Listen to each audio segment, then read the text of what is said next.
Donc bonsoir, il est 19 heures, le quorum est atteint, je déclare la séance ouverte.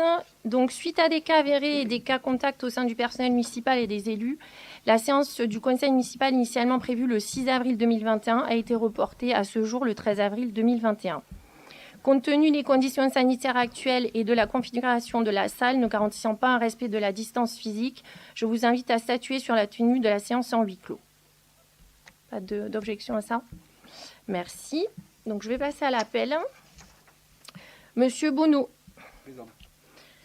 Madame Michel. Présente. Monsieur Panier. Madame Reboul. Présent. Monsieur Ortuno. Présent. Madame Lacanal. Monsieur Bernabeu. Présent.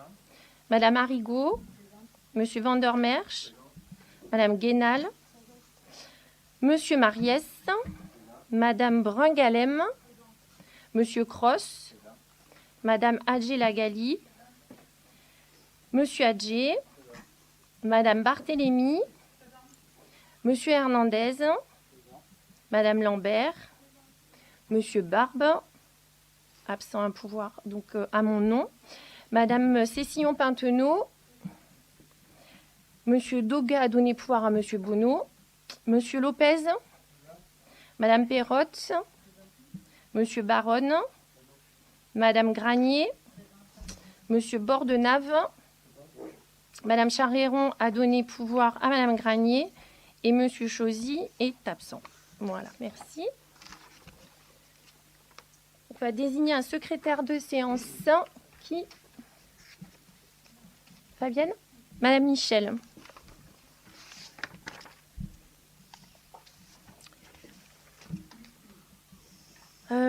Donc je vous informe que le procès-verbal de la séance du 23 mars 2021 n'a toujours pas été retranscrit et sera soumis à l'approbation lors de la prochaine séance. Et je vous invite à approuver le procès-verbal de la séance du 14 décembre 2020. Est-ce que vous avez des choses à dire sur ce procès-verbal? Non? Merci. Avant de passer à l'ordre du jour... Madame Perrotte et Monsieur Baronne, donc sur le dernier conseil municipal, Madame Perrotte, vous étiez absente. Vous aviez fait un premier pouvoir qui n'était pas bon, puisque en fait la date était la mauvaise en 2020, donc c'est vraiment, donc on vous a contacté pour ça. Et suite à ça, Monsieur Baronne nous a remis un pouvoir derrière en conseil municipal. Sauf qu'en contrôlant les documents, nous nous sommes aperçus que ce n'était pas votre signature, Madame Perrotte, sur ce pouvoir, et donc j'aimerais avoir une explication, s'il vous plaît.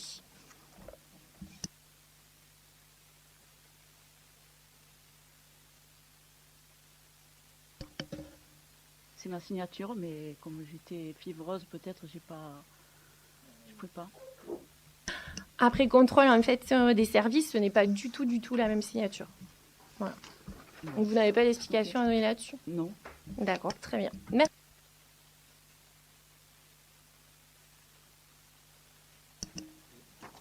Donc on va passer à l'ordre du jour. Le point 1, c'est finances, approbation du compte de gestion, du compte administratif et affectation du résultat du budget principal de l'exercice 2020. Le point 2, finances, création d'autorisation de programme crédit du paiement sur le budget principal. Le point 3, finances, approbation du budget primitif du budget principal de l'exercice 2021. Le point 4, finances, majoration de la taxe d'habitation des logements meublés non affectés à l'habitation principale. 6, finances, actualisation et fixation de la tarification des services du pôle enfance-jeunesse. Et 7, urbanisme, acquisition des parcelles AB 197, AE 152 et AE 154.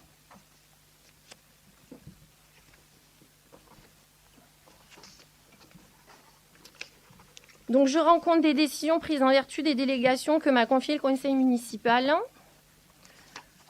Donc, vous les avez toutes eues, il y en a beaucoup. Donc, je vais juste les reciter. Je ne relirai pas les détails, puisque normalement, vous les avez vus. Donc, vu les délégations que vous m'avez accordées par délibération numéro 20-20-28 en date du 5 août 2020, je rends compte des décisions prises en vertu des articles L 21-22-22 et L 21-22-23 du Code général des collectivités territoriales. La décision 2021-07 du 9 mars 2021, c'est une préemption sur la parcelle E612 et E613. La décision 20-21-08 du 22 mars 2021, acceptation de dons de matériel. La décision 20-20-09 du 16 mars 2021, c'est une demande de subvention au conseil départemental de l'Hérault pour la réhabilitation du bâtiment communal en espace associatif multifonction. La décision 20-21-10 du 16 mars 2021, demande de subvention au conseil départemental de l'Hérault pour la création d'un espace jeune au sein de la Maison des Jeunes et de la Culture. La décision 20-20-11 du 19 mars 2021, demande de subvention à l'État pour la réhabilitation thermique et mise en accessibilité.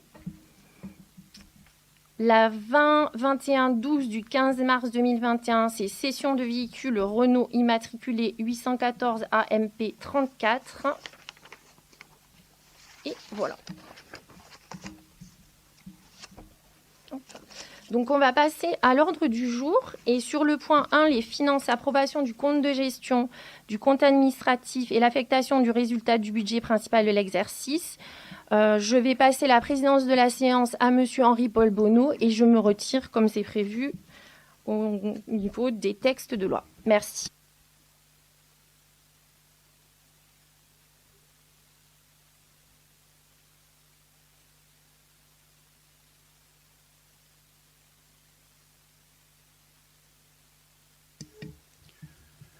Merci Madame le maire.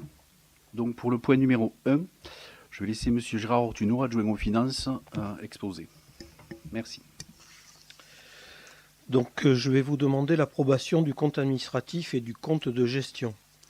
En application de l'article L 1612-12 du Code général des collectivités territoriales, le conseil municipal doit se prononcer sur l'exécution du budget.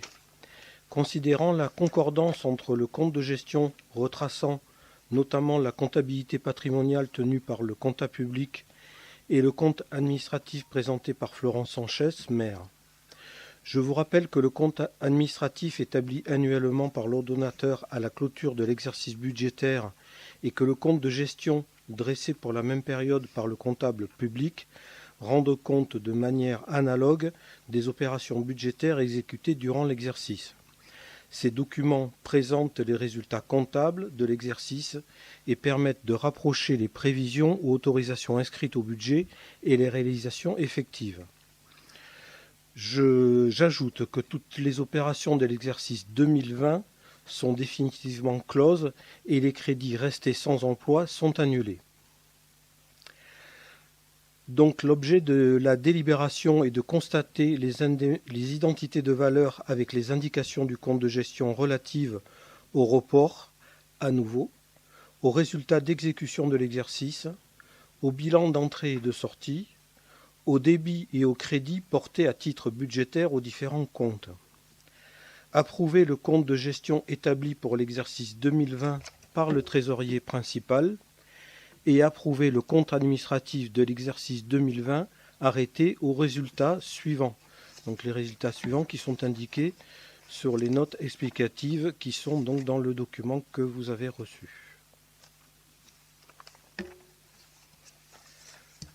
Nous pouvons procéder au vote.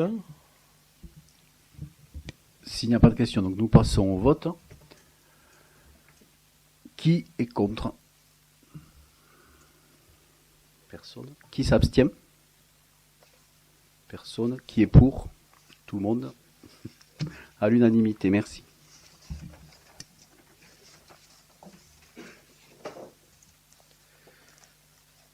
Deuxième point, l'affectation du résultat.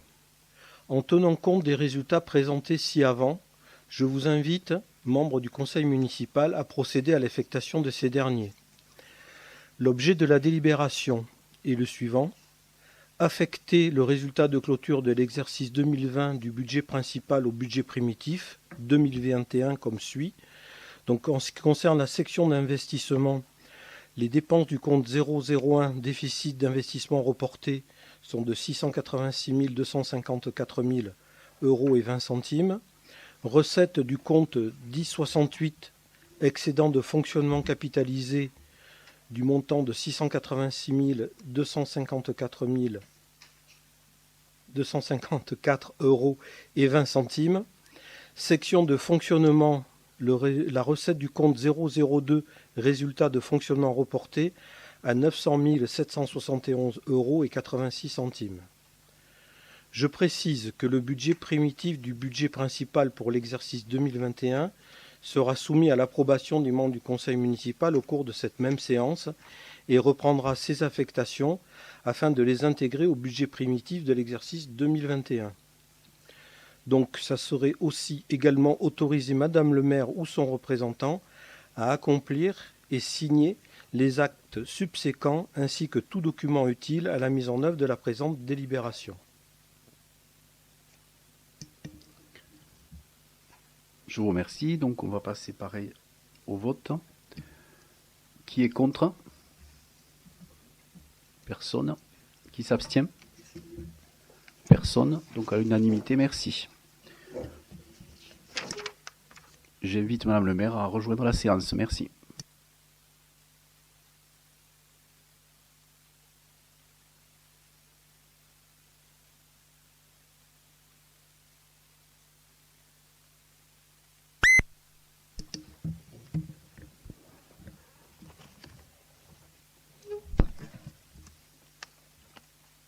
Donc le point numéro 2, création d'autorisation de programme, crédit de paiement sur le budget principal. Je passe la parole à Monsieur Hernandez.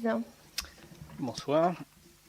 Vu le Code général des collectivités territoriales et notamment ses articles L2311-3, vu l'instruction budgétaire et comptable M14 applicable au budget principal, considérant le plan pluriannuel d'investissement établi pour le mandat 2020-2026 et vu l'avis de la Commission Finances en date du 25 mars 2021.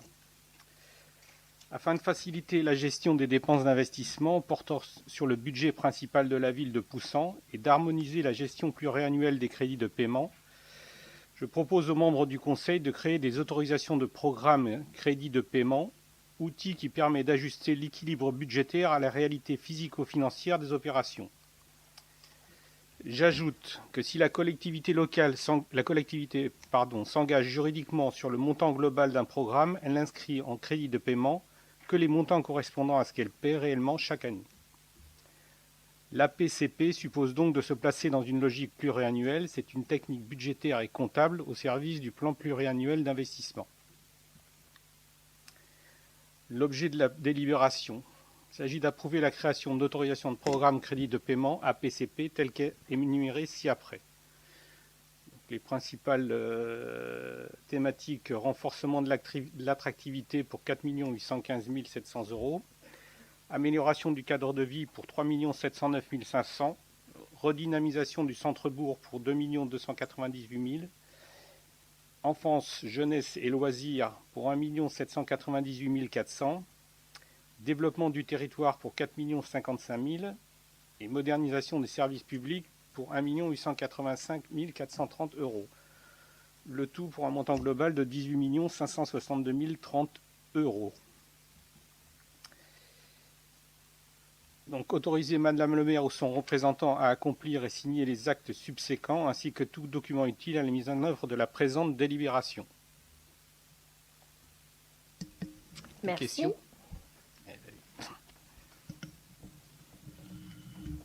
Si on peut intervenir. Oui, Monsieur Bordenave. Donc l'outil nous semble intéressant. Après, on pense qu'au vu du niveau des investissements, vous nous rejoignez enfin sur le constat de la commune. On aimerait avoir une idée un petit peu plus précise de votre vision de Poussan à l'issue du mandat. Là, on a des grandes lignes.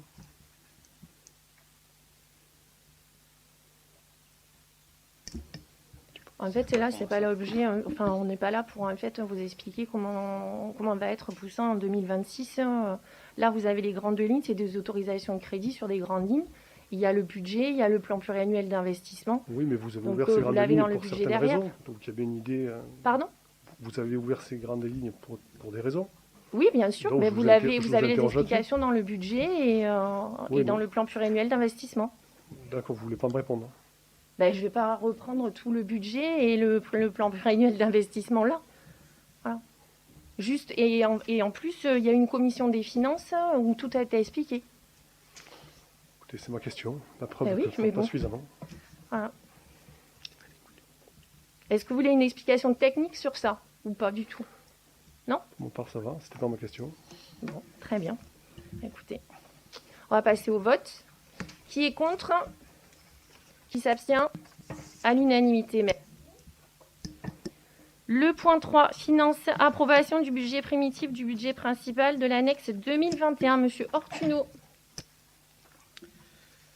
Je vous rappelle que le budget primitif constitue le premier acte obligatoire du cycle budgétaire annuel, par le biais duquel sont prévus et autorisés par les membres du conseil municipal l'ensemble des ressources et des charges de l'exercice budgétaire auquel il se reporte. Je soumets donc à l'approbation des membres du conseil municipal le budget primitif pour l'exercice 2021 tel qu'il est présenté ci-après. Donc vous avez tous les documents et tableaux concernant ce détail de tous les budgets, aussi bien en fonctionnement, en investissement, et tout ce qui concerne les opérations d'équipement. Donc, l'objet de la délibération est d'adopter le budget primitif 2021 du budget principal, tel qu'il est présenté pour un montant global de, pour la partie dépenses, de 6 544 435 € et 86 centimes, pour les dépenses en investissement de 4 662 797 € et 20 centimes, donc un total budgétaire de 11 207 €, 11 207 233 € et 6 centimes. En ce qui concerne les recettes, donc comme nous devons l'équilibre des finances, nous retrouvons exactement donc les mêmes montants. En fonctionnement de 6 544 435 € et 86 centimes. En investissement, donc 4 662 797 € et 20 centimes. Donc pour un total budgétaire équilibré de 11 207 233 € et 6 centimes.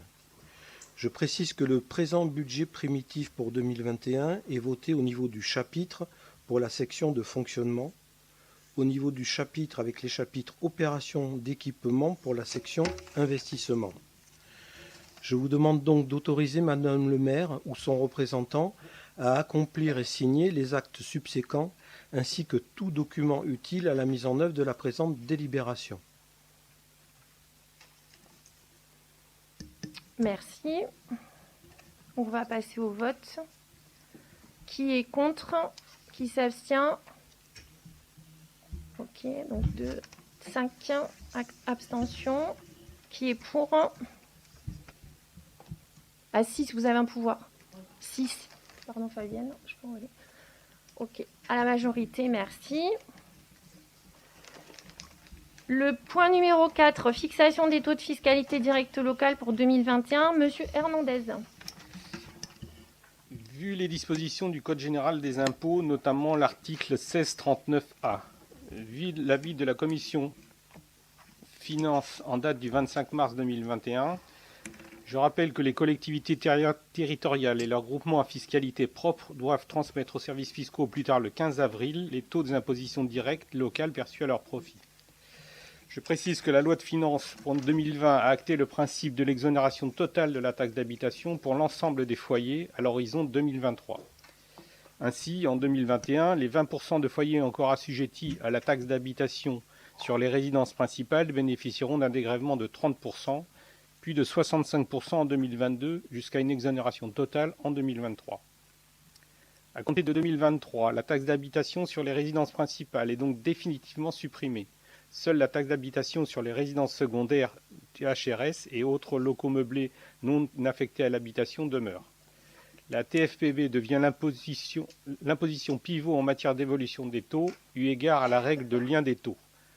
Ainsi, par exemple, le taux de la taxe foncière sur les propriétés non bâties, TFPNB, ne pourra être augmenté dans une proportion supérieure à celui de la TFPB, donc sur les propriétés bâties. Afin de compenser cette perte de ressources pour les collectivités, la loi de finances prévoit le transfert aux communes de la part de taxes foncières sur les propriétés bâties perçues par les départements. Destiné à neutraliser les écarts de compensation liés au transfert de la part départementale de la TFPB aux communes, un mécanisme de coefficient correcteur a été instauré.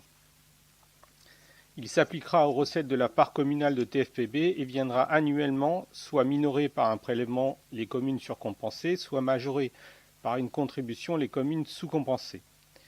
Le produit de TFPB en comparaison des bases 2020 et du taux de 2017 de la TH sur les données de référence. La réforme est donc neutre financièrement pour la ville de Poussan. En ce qui concerne le contribuable poussanais, il est rappelé que jusqu'en 2020, il payait sa taxe foncière sur les propriétés bâties à la commune, à la communauté d'agglomération et au département. Désormais, il ne paiera plus qu'à la commune et à la communauté d'agglomération la part départementale ayant été transférée à la commune en compensation de la perte de la taxe d'habitation. La réforme est donc aussi neutre financièrement pour le contribuable poussanais. En pratique, dès 2021, la ville de Poussan récupérera le taux départemental et sera amenée à voter par délibération un nouveau taux agrégé qui correspondra à l'ancien taux communal auquel sera ajouté le taux départemental, soit 23,22% plus 21,45%, soit un total de 44,67%. J'invite les membres du conseil municipal à procéder à la fixation des taux de fiscalité directe locale pour 2021 en reconduisant le niveau de ces taux à celui de 2020. Objet de la délibération. Fixer pour l'exercice 2021 les taux d'imposition des taxes locales comme suit. Taxe foncière sur les propriétés bâties 44,67%. Taxe foncière sur les propriétés non bâties 76,08%. Autoriser Madame le maire ou son représentant à accomplir et signer les actes subséquents ainsi que tout document utile à la mise en œuvre de la présente délibération. Merci. Nous allons passer au vote. Qui est contre? Qui s'abstient? À l'unanimité. Le point numéro 5, finance, majoration de la taxe d'habitation des logements meublés non affectés à l'habitation principale. Je rappelle que dans les communes classées dans les zones géographiques mentionnées au premier alinéa du 1 de l'article 232, le conseil municipal peut, par délibération prise dans les conditions prévues à l'article 1639 A bis, majorer d'un pourcentage compris entre 5 et 60% la part lui revenant de la cotisation de la taxe d'habitation due au titre des logements meublés non affectés à l'habitation principale. Cette majoration est donc applicable aux résidences secondaires. En appliquant cette majoration, l'objectif est d'inciter les propriétaires à louer leurs biens immobiliers pour contribuer à fluidifier le marché locatif dans les zones fortement urbanisées caractérisées par un fort déséquilibre entre la demande et l'offre de logement, un niveau élevé des loyers ou des prix d'acquisition. La délibération demeure valable tant qu'elle n'a pas été rapportée. En l'état, je propose de passer le pourcentage de 20% applicable au 1er janvier 2016 suite à la délibération numéro 2015-40 en date du 2 juillet 2015 à 60% à partir du 1er janvier 2022 suite à la présente délibération. Objet de la délibération, maintenir la majoration de la cotisation due au titre des logements meublés non affectés à l'habitation principale, fixer à 60% le taux de la majoration de la part lui revenant de la cotisation de la taxe d'habitation due au titre des logements meublés non affectés à l'habitation principale et m'autoriser ou mon représentant à accomplir et signer les actes subséquents ainsi que tout document utile à la mise en œuvre de la présente délibération. Monsieur Bordenave. Oui, est-ce qu'on peut vous demander Oui. combien de logements sont concernés Oui, et financièrement je vais ce vous que dire ça représente? Oui.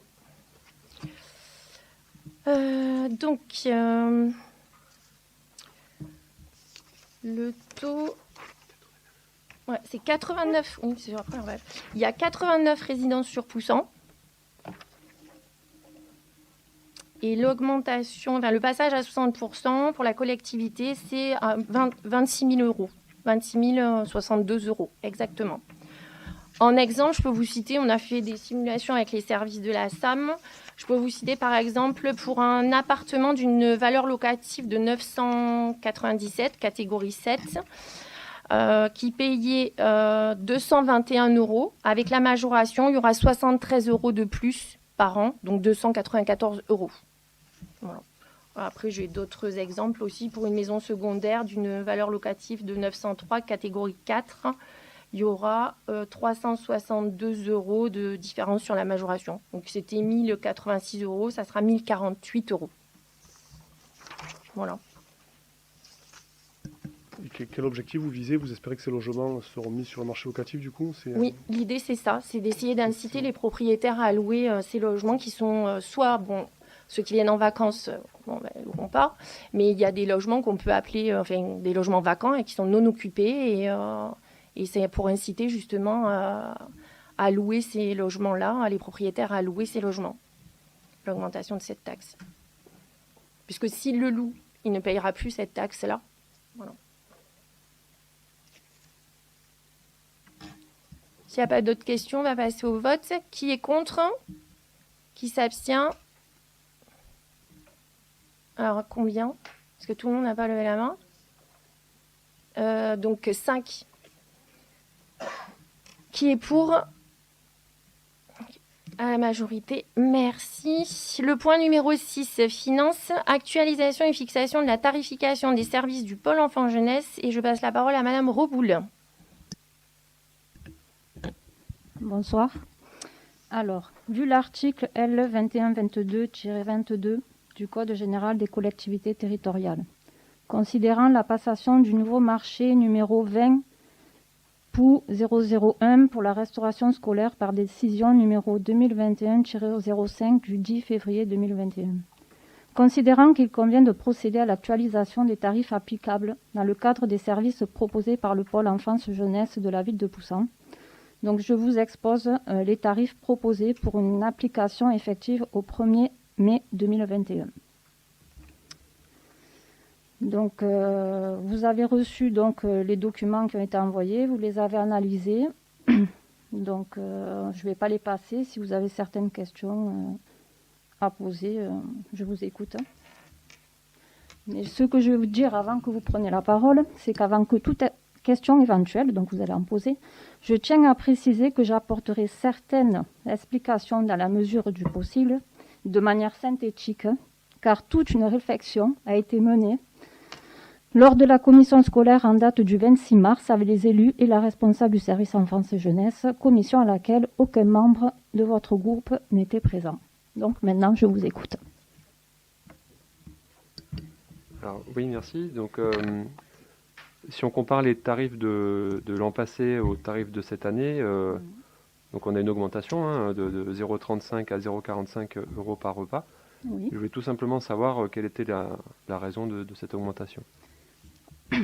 Alors, comme vous le savez, c'est par rapport au nouveau marché de restauration scolaire. Donc, dans ce nouveau marché, on a privilégié la qualité, avec un marché, une pondération du prix une pondération de la qualité à 70% et le prix à 30%. Donc, ce qui fait que les prestataires qui ont répondu avec des offres plus élevées, puisque ça correspond à un critère qualité qu'on a demandé. Donc, le coût, le prix a augmenté de 35 centimes. Mais du coup, l'augmentation du prix se justifie par une qualité, une meilleure qualité par rapport à l'ancien prestataire.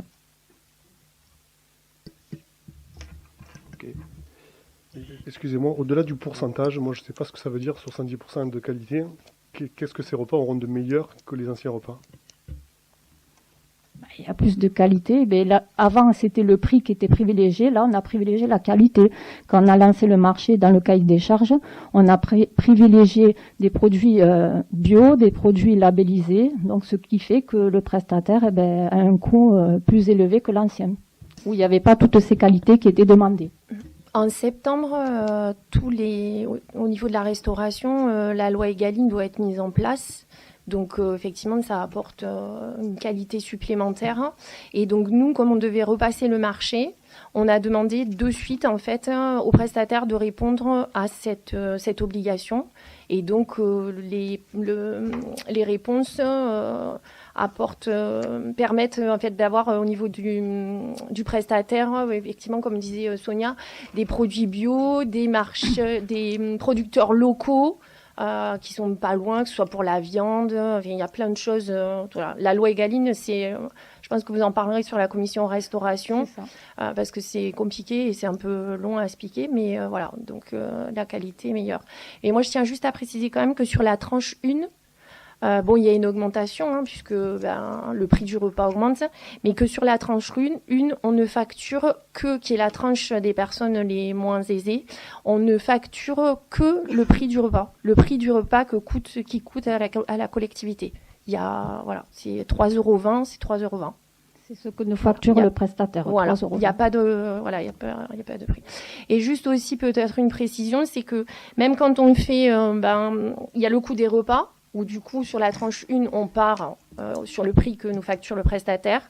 Il y a une petite augmentation sur toutes les tranches jusqu'à la tranche 5, mais même en ajoutant en fait la garderie du midi, donc les activités, etc., on arrive à peu près à un coût de 4,20 € pour la première tranche et de 5 € je crois pour la dernière tranche, je n'ai pas calculé, mais le coût, en fait, on a fait le total de ce que coûtait vraiment en fait à la collectivité le repas plus le personnel, l'encadrement, etc. On est quasiment à 8 €. Voilà. Donc je tiens juste à le préciser, qu'on ne nous dise pas qu'on fait de la marge sur les prestations scolaires, puisque ce n'est pas l'objectif. Voilà. Compliqué de faire la marge avec ça. Non. Ok. J'avais une autre question sur les accueils de loisirs extrascolaires. Alors j'ai cru comprendre qu'il y avait un supplément sortie qui était prévu. Je voulais savoir pourquoi en fait. Pourquoi un supplément sortie? En fait, le supplément, jusqu'à présent, il n'était pas effectué.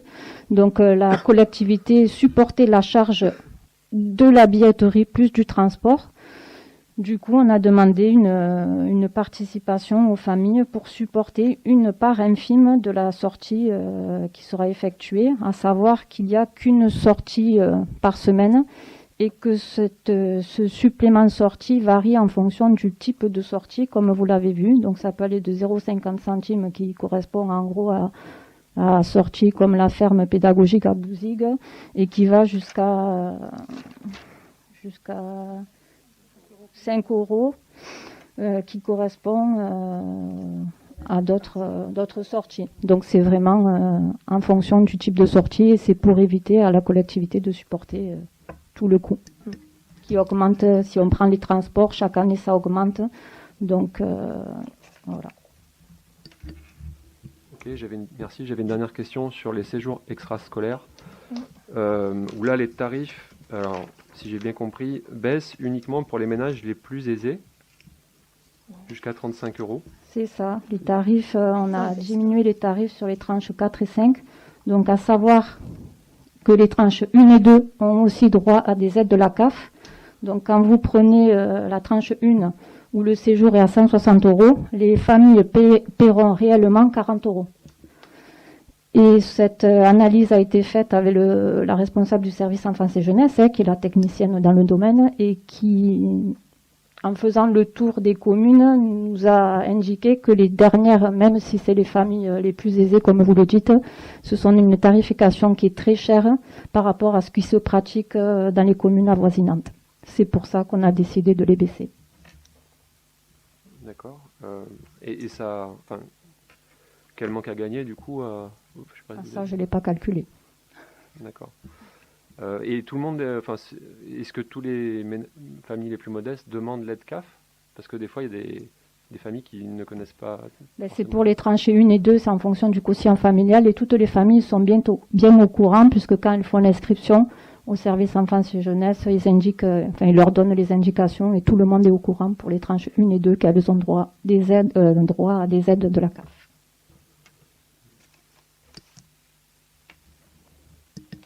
Donc, si vous n'avez plus de questions, on va passer au vote. Qui s'abstient? Donc, 2 abstentions. Qui est contre? 4. À majorité, merci. Le point numéro 8, urbanisme, acquisition des parcelles AB 197, AE 152 et AE 154. Monsieur Bonneau. Merci. Donc j'informe les membres du conseil municipal que dans le cadre de sa politique environnementale de préservation des espaces naturels, la ville de Boussan envisage l'acquisition de 3 parcelles mises à la vente par Madame Marie-Hélène Gossin, domiciliée à Poussan, et Monsieur Gossin, domicilié à Montpellier. Ces parcelles sont les suivantes, donc la section AB, la 197, AE 152 et AE 154, pour des contenances de 816 m², 3075 m² et 931 m², donc pour un total de 4822 m². Ces parcelles se situent en zone naturelle protégée en raison de la qualité des sites, des milieux naturels et des paysages, classés NR au sens de la loi littorale et naturelle remarquable. Loi Natura 2000, pardon. Le prix de vente est fixé à 2690 €. C'est une vente sous forme de lot, en fait, c'était un ensemble de terrains. Voilà. Est-ce qu'il y a des questions par rapport à ça? Oui, bonjour, Véronique Perrotte. Donc Oui. vous achetez ce terrain pour quelle raison, étant donné qu'il est situé en zone naturelle?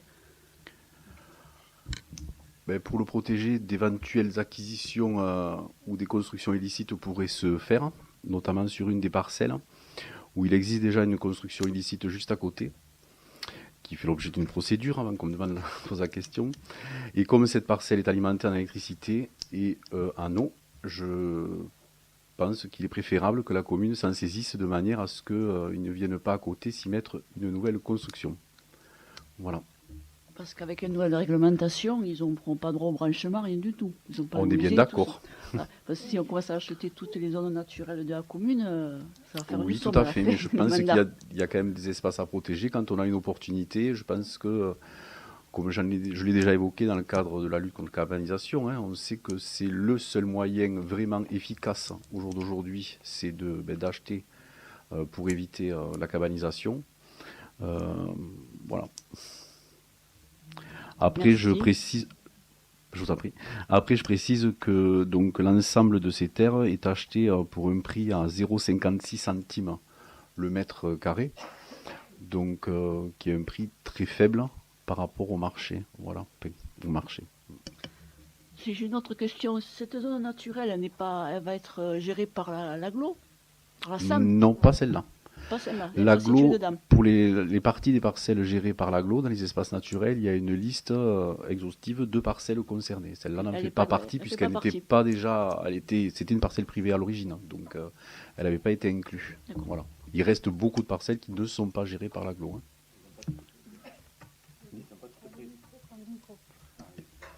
Oui, l'agglo n'a pas pris toute la gestion de tous nos espaces naturels propriété de la commune. Ils ont pris une certaine partie. Ce n'est pas toutes les parcelles de la commune. Oui, c'est le choix de la municipalité de dire les parcelles qu'elle voulait. Normalement, ils auraient dû prendre toutes les parcelles naturelles, mais la commune a décidé Oui. de... La commune précédente a décidé de n'en céder que quelques-unes.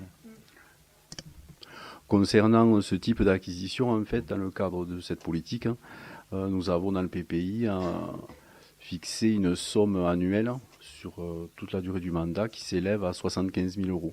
Voilà.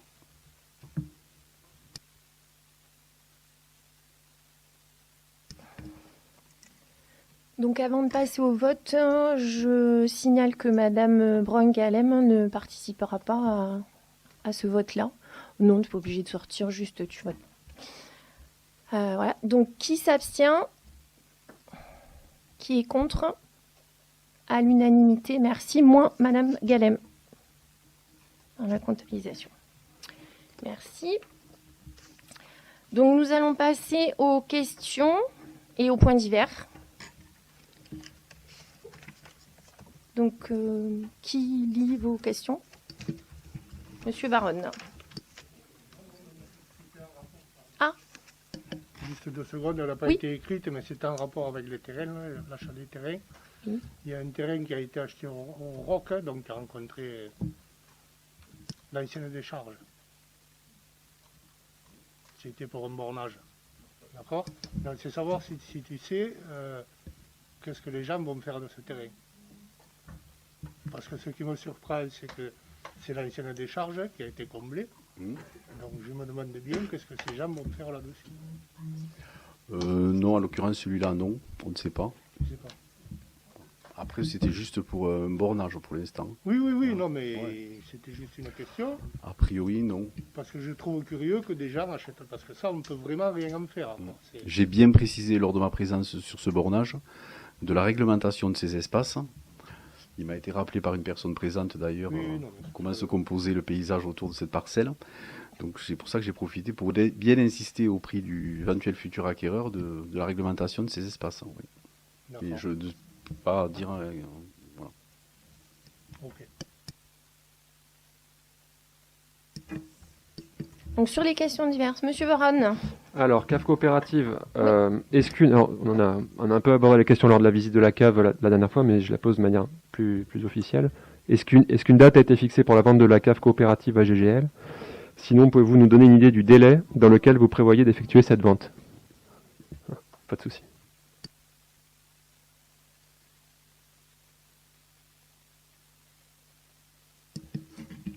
Donc, on va répondre à vos questions. Donc, je constate en fait que le sujet de la cave coopérative génère certaines questions et quelques illusions parmi certaines personnes.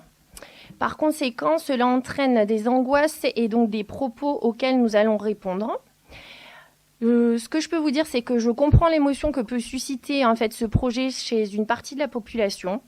Je reconnais aussi la difficulté pour quelques-uns de comprendre cette situation, et ce qui fait place à un grand nombre d'idées reçues, de raccourcis, mais sachez que notre équipe ne reviendra pas sur la vente de la cave coopérative. Et avant de vous expliquer pourquoi, je souhaite revenir sur certains points. Donc le projet de la cave coopérative, comment faire peur aux habitants du quartier et aux Poussanais, en montrant des photos ou des images 3D ne correspondant pas au futur projet, en disant que les logements feront 4 ou 5 niveaux, alors que si vous connaissez le PLU, qui est le document régissant notre commune, vous savez qu'il n'autorise que des constructions en R+2. En disant que le projet n'est pas à construire avec les Poussanais qui s'inscrivent sur les groupes de travail, et en insinuant que ces groupes de travail sont fictifs et qu'ils se résument à choisir la couleur des pots de fleurs. En comparant financièrement des projets qui ne se ressemblent pas, et en faisant croire que le prix de vente n'est pas le bon, sans en connaître l'estimation, puisque ce site est estimé à 830 000 € pour une vente à 1,2 million, accompagnée d'un PUP de 350 000 € qui concernera la réhabilitation de la voirie et du quartier. En mentant, en racontant que la cave est vendue à l'aveugle, alors que les 3 aménageurs devaient répondre à des critères patrimoniaux, sociaux, environnementaux et économiques imposés pour présenter un pré-projet. Et en sous-entendant que pendant les travaux, le fronton pourrait disparaître, alors que dans l'acte de vente, il sera stipulé noir sur blanc que l'aménageur s'engage à le reconstruire s'il y a un souci lors des travaux.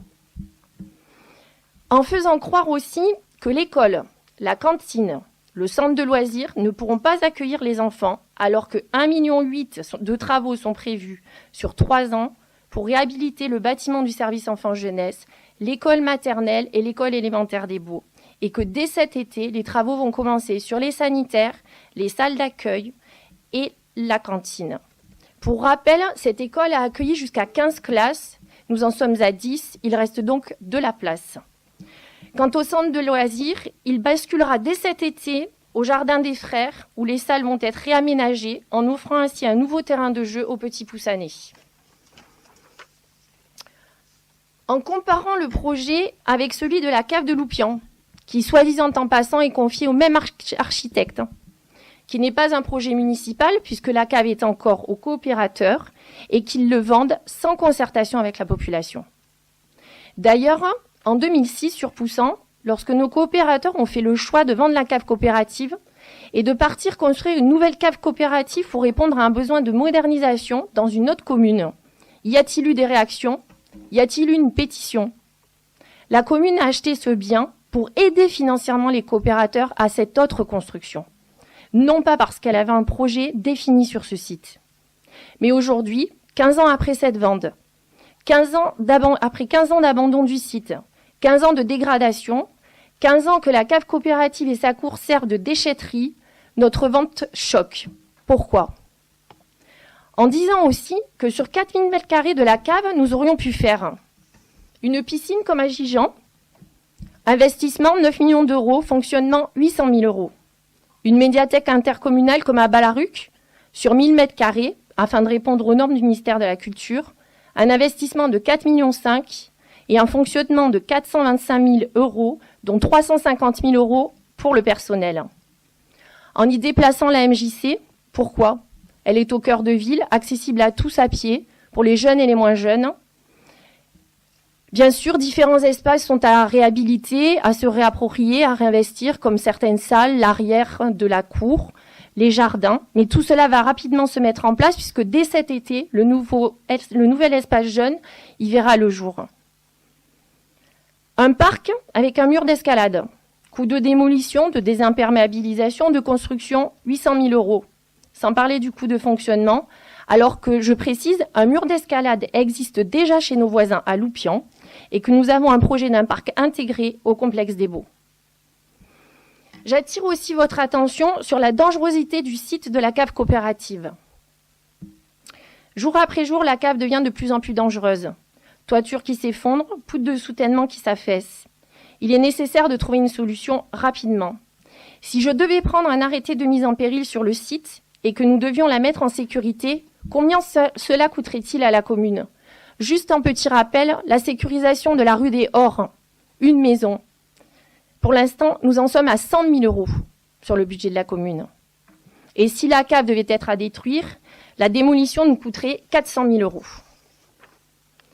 Enfin, pour en finir, et avant de passer la parole aux membres de l'équipe, qui répondront plus précisément à certaines questions, Monsieur Baronne, quand vous vous exprimez dans l'article du singulier et que vous dites, je vous cite, « On est assez remonté, car c'est certainement le principal projet de la mandature, et il ne figurait pas au programme de l'équipe majoritaire. » Et que vous concluez, « Même s'ils affirment co-créer ce projet avec la participation des habitants, c'est surtout sur les détails qu'ils auront leur mot à dire. Le fond du projet est déjà acté, sans concertation des riverains. Ce qui remet en cause la méthode utilisée, c'est une décision unilatérale. » Alors moi, ce soir, je m'adresse à vous et aux personnes qui se cachent derrière des pseudos sur les réseaux ou derrière leurs écrans pour vous répondre droit dans les yeux. Moi aussi, je suis assez remontée, car dans notre programme, nous avons d'autres projets structurants pour la commune et ses habitants, plutôt que d'investir dans un gouffre financier qui est la cave coopérative. Mais aussi pour d'autres raisons, et je vais vous les citer.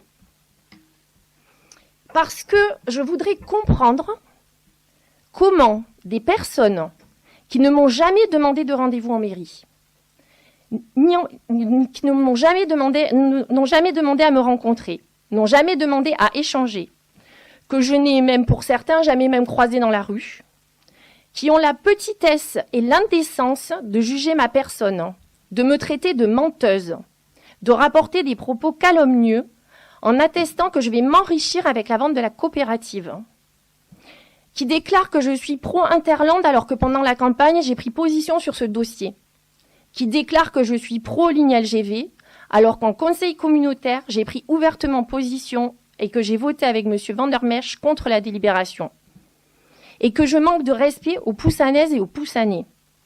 Sachez que pour moi, le premier manque de respect dans la vie est celui de ne pas assumer ses paroles, pire encore en se cachant derrière une fausse identité ou un pseudonyme ou un écran. Vous fustigez le manque de respect aux Poussanais et aux Poussanaises.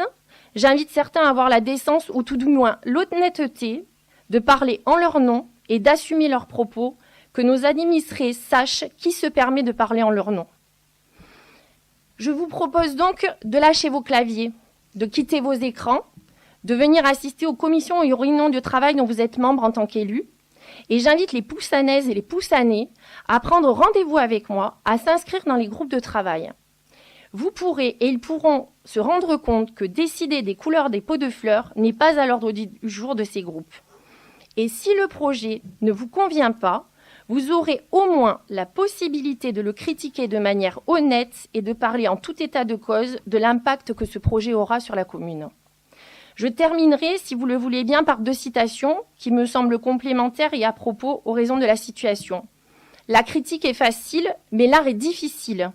Et les absents ont toujours tort. Et encore plus lorsqu'on se cache, pour certains, derrière des pseudos ou des écrans et sur les réseaux. Je passe la parole au premier adjoint. Merci. Allez, 2 secondes. Quand vous traitez les gens de menteurs, c'est qui? Je ne comprends pas tout là. Non, c'est moi qu'on traite de menteuse sur les réseaux sociaux. Et vous avez besoin de lire pour nous dire tout ça? Oui. Ça fait rien.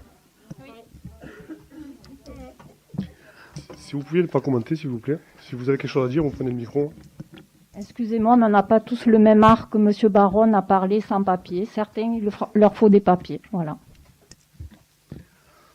Je m'excuse d'avance, je vais aussi lire mes notes. Donc, juste, et nous allons tous lire nos notes. Oui, d'accord. Donc pourquoi vendre la cave coopérative? Donc est-ce un projet trop rapide? Donc pour rappel, les viticulteurs l'ont vendu en 2006 à la commune et ce bien communal privé a fait l'objet de plusieurs projets depuis plus de 15 ans, projets jamais aboutis. C'est un site vétuste qui représente un danger et un coût éventuel pour la commune. Un site qui se dégrade de jour en jour et qui de fait se dévalorise. C'est un site pollué avec notamment la présence d'amiante. C'est un site qui pourrait faire l'objet d'une préemption de l'État pour la création de logements sociaux uniquement sans consultation de la commune sur la réalisation d'un programme imposé. Une décision devait être prise, un choix de raison et de bienveillance que nous souhaitons partager avec tous les Poussanais. Une opportunité financière, des enjeux urbanistiques. Ce site représente une opportunité économique pour la commune d'une valeur de 1 200 000 €, évaluée par France d'Aubaine pour rappel à 830 000 €, ce qui représente 1 200 000 €, un tiers du budget d'investissement de la commune, permettant de réaliser d'autres projets, de valoriser d'autres sites, notamment Jardin des Frères, les Halles, Centre Ancien, entretenir nos écoles et particulièrement le groupe scolaire des Baux et bien d'autres. Un projet communal ou intercommunal d'un centre culturel trop coûteux et surdimensionné à l'échelle de notre commune. Comme vous aimez citer des exemples, je vais vous détailler celui de la cave coopérative de Moguio, réhabilité en centre culturel pour un coût de 5,3 millions d'euros, presque 2 ans de budget d'investissement pour notre commune, sans compter les aménagements intérieurs et extérieurs comme la désimperméabilisation des sols, d'un parking goudronné, l'implantation d'espaces verts, évalué à plus de 700 000 €, soit un projet à certainement plus de 6 millions d'euros pour une commune de 6 000 habitants, contre 17 000 à Moguio, qui détient un budget 4 fois plus important que le nôtre, 12,8 millions en 2020. Un tel projet engendrerait également un flux de véhicules continu. Le site de la cave coopérative de Poussan représente environ 3 850 m² de bâti sur une parcelle de 6 500 m². Pour rappel, la taille d'une médiathèque intercommunale est de maximum 1000 m². De plus, il existe une médiathèque intercommunale sur la commune de Ballaruc en cours de réalisation. Même couplé à d'autres activités, le coût de fonctionnement d'un centre d'une telle envergure serait insoutenable et mettrait en danger la situation financière de la commune. Le choix de notre projet. Nous avons choisi et annoncé un centre socio-culturel en partenariat avec 7 aglopoles sur le site du Jardin des Frères que nous souhaitons, au travers de ce projet, revaloriser et ouvrir à tous les Poussanais. Un site central, proche des 2 écoles, de la résidence seigneuriale et du cœur de ville, dans un parc magnifique. Un équipement qui pourra accueillir une médiathèque à l'échelle communale, mais également un espace pour les jeunes, les seniors et pourquoi pas un CCAS revalorisé. Un équipement qui pourra accueillir les futures générations dans des conditions idéales sur un site emblématique de la ville, chargé d'une histoire de plusieurs siècles. Accueillir également des animations culturelles au travers de nombreuses manifestations existantes et à venir avec de nombreuses associations du village. Pourquoi faire le choix d'urbaniser ce site ? Tout d'abord, ce choix n'a pas été manigancé pendant la campagne, mais a fait l'objet d'une réflexion raisonnée dès notre entrée en fonction. De par le passé, de nombreux aménageurs s'étaient intéressés à ce site, comme nous le savons tous. Nous avons alors été sollicités et des projets se sont présentés à nous. Rapidement, nous avons souhaité introduire de nombreux critères environnementaux, patrimoniaux, sociaux, avec un champ très large afin de ne pas s'enfermer dans un projet figé. L'enjeu étant de faire participer tous les Poussanais sensibles à ce site à la construction de ce projet au travers de groupes de travail que nous avons imaginés pour un projet participatif sur différents thèmes.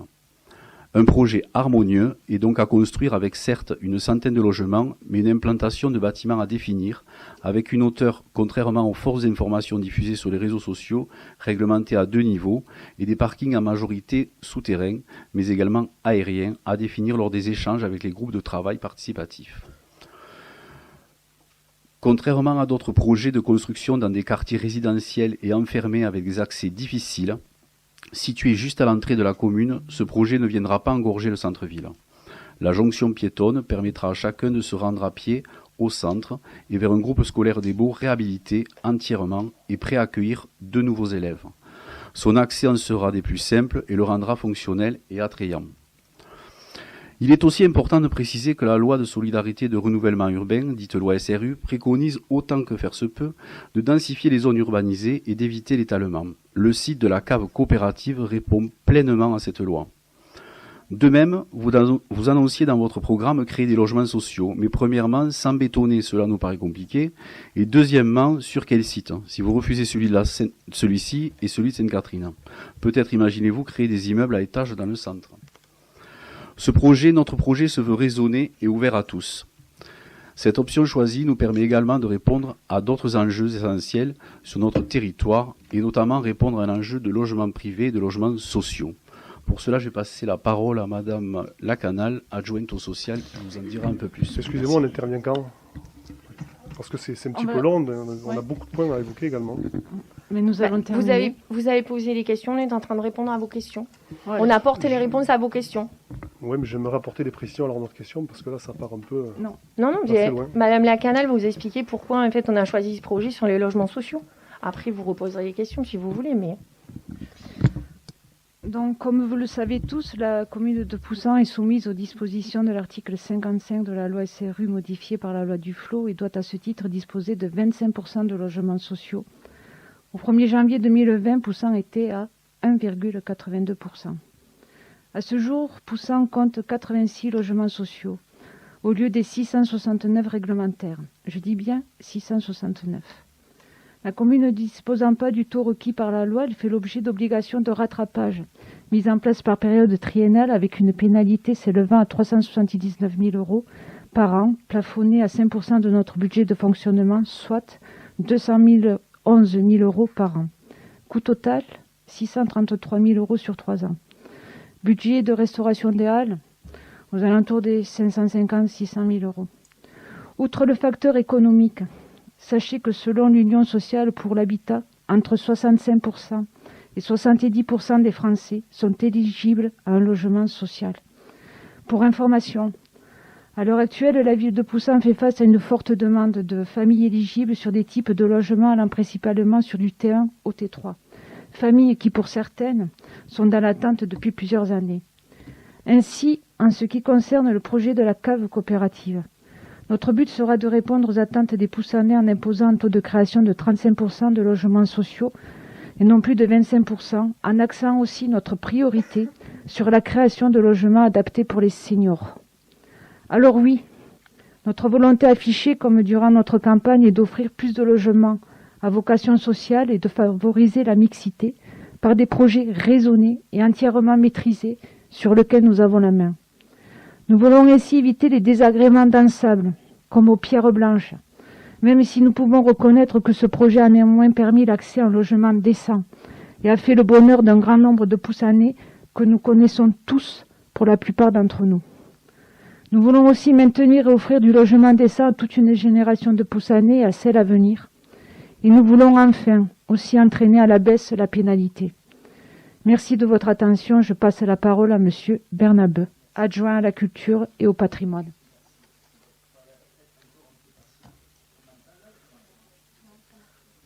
Attends, il faut que j'appuie.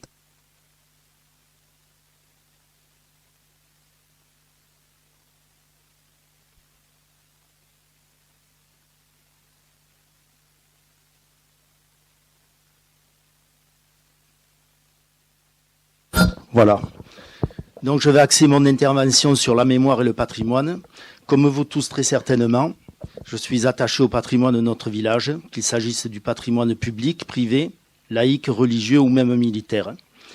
En l'occurrence, il s'agit là d'un patrimoine lié à la viticulture, qui représentait l'activité principale de la population poussanaise durant une bonne partie du XXe siècle. Au cours des dernières années, plusieurs projets nous ont été présentés sur ce site. Et à titre personnel, c'est incontestablement ce dernier qui a ma préférence. Les caves coopératives, qui sont d'imposants bâtiments de béton, sorte de cathédrales laïques, connaissent aujourd'hui des destins différents. Leur sauvegarde est très coûteuse, mais leur effacement total est un crève-cœur. Nous souhaitons que ce site généreux s'ouvre aux Poussanais, à tous les Poussanais. Je connais l'histoire de notre cave et l'attachement des Poussanais à ce bâtiment et à ce qu'il représente.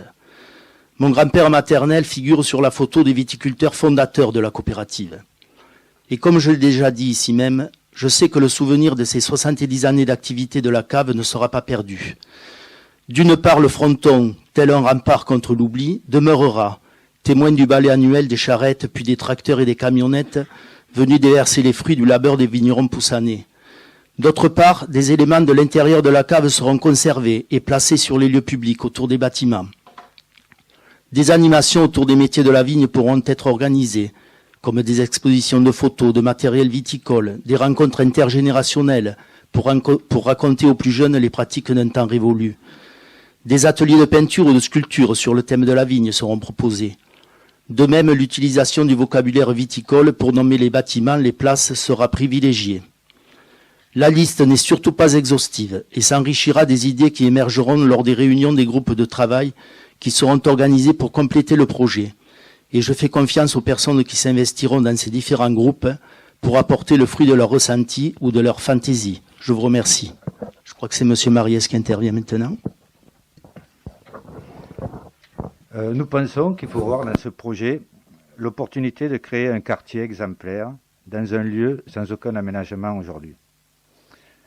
Exemplaire pour le cadre de vie, en créant un espace vert public de 3000 m², ouvert à tous, en aménageant une voirie existante en mauvais état grâce à des trottoirs, une piste cyclable et de la végétalisation, en créant une centralité à ce quartier, non déconnecté du village grâce à un cheminement piéton qui rejoindra la place de la mairie, et en donnant vie et attractivité à ce quartier trop souvent oublié dans le passé.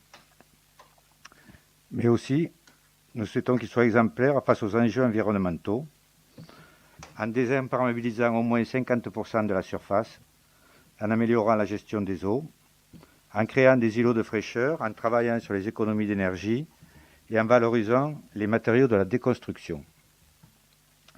Toutes ces remarques ne sont en rien figées, bien au contraire. De larges marges de manœuvre existent et seront explorées lors des ateliers où les usagers apporteront leur expertise du quotidien.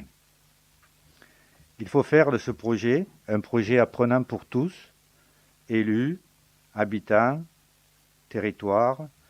C'est la volonté de la mairie, mais aussi celle de l'architecte et de l'aménageur.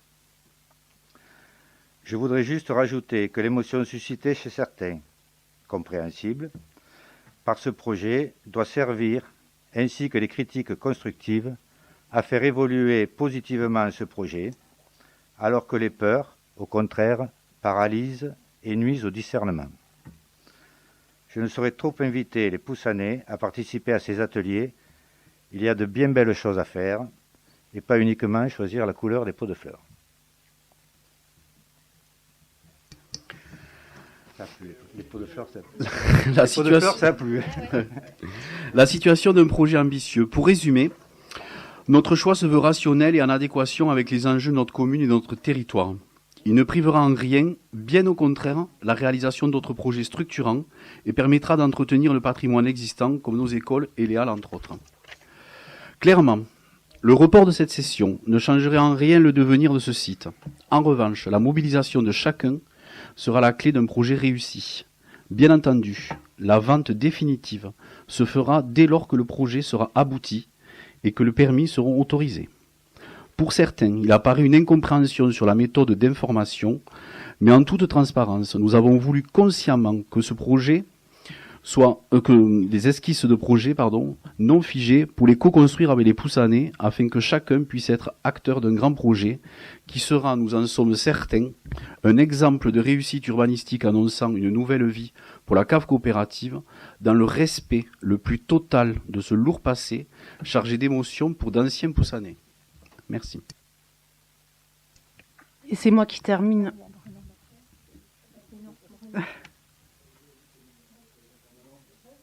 Vas-y, Bruno. J'ai rien préparé, je n'ai pas de texte à lire, mais j'aimerais intervenir sous forme de questions à destination des membres de l'opposition.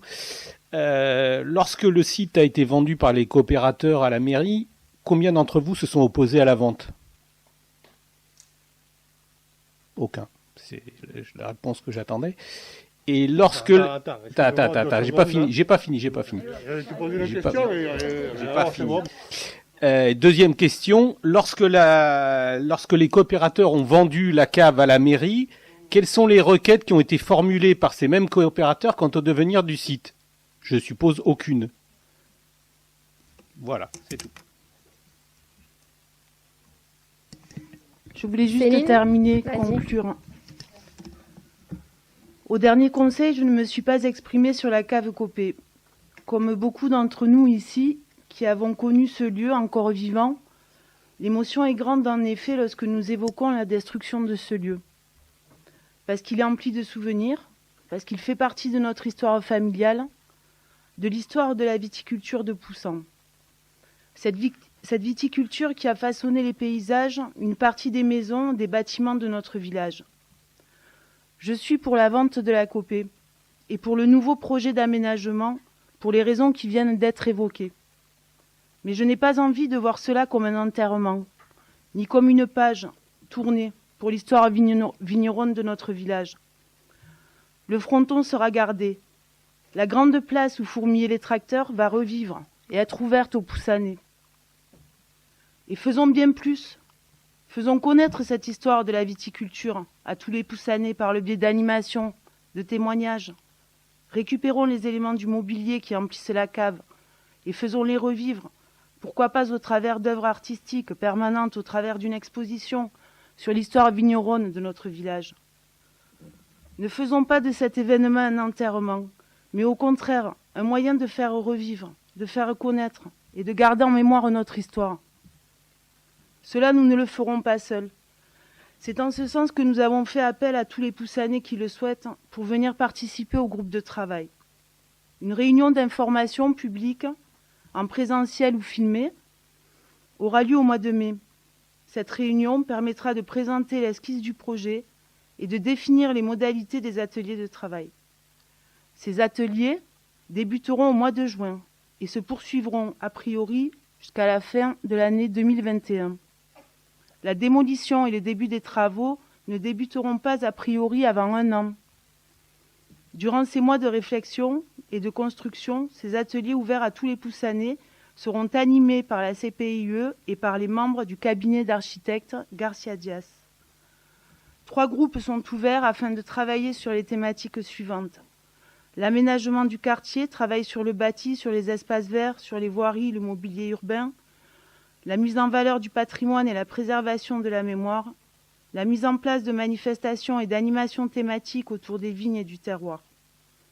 Ces ateliers permettront de travailler en collaboration avec les acteurs du projet grâce à des allers-retours entre les groupes de travail citoyens et les techniciens. Ces ateliers ne sont pas un simple vernis qui viendrait seulement enjoliver un projet déjà abouti. Un cadre sera bien sûr posé, mais rien n'est figé. Les citoyens poussanais investis dans ce travail auront une large et véritable marge de manœuvre. Alors oui, notre volonté affichée, assumée, est bien d'aboutir à un projet co-construit avec les Poussanais. Merci. Donc, dans toutes ces explications, même si elles vous ont paru un peu longues, vous avez les réponses à vos 2 questions et les réponses à beaucoup de choses qui ont été dites aussi sur les réseaux sociaux ou dans différents journaux. Voilà. Donc, Monsieur Bordenave. Oui, Thomas, juste la question, c'était est-ce qu'une date a été fixée pour la vente de la cave? Ben, vous avez eu la réponse dans ce que Monsieur Bonneau vous a dit tout à l'heure.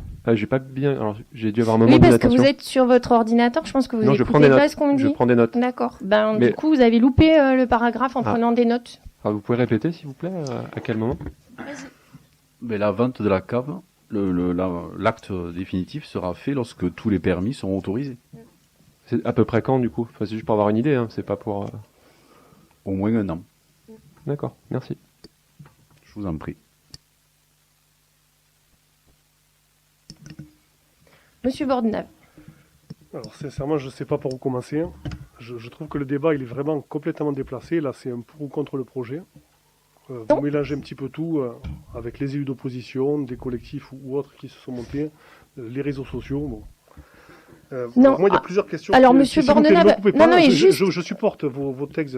Pardon, vous quoi Vous supportez nos textes? Oui, j'aimerais que vous supportiez aussi ce que j'ai. Non, mais attendez, monsieur Bordenave, franchement, vous supportez nos textes et vous posez plein de questions. Donc là, vous avez posé 2 questions. Il y a plein de questions qui sont posées sur Internet, sur les réseaux sociaux. C'est pas nous qui les posons, on répond.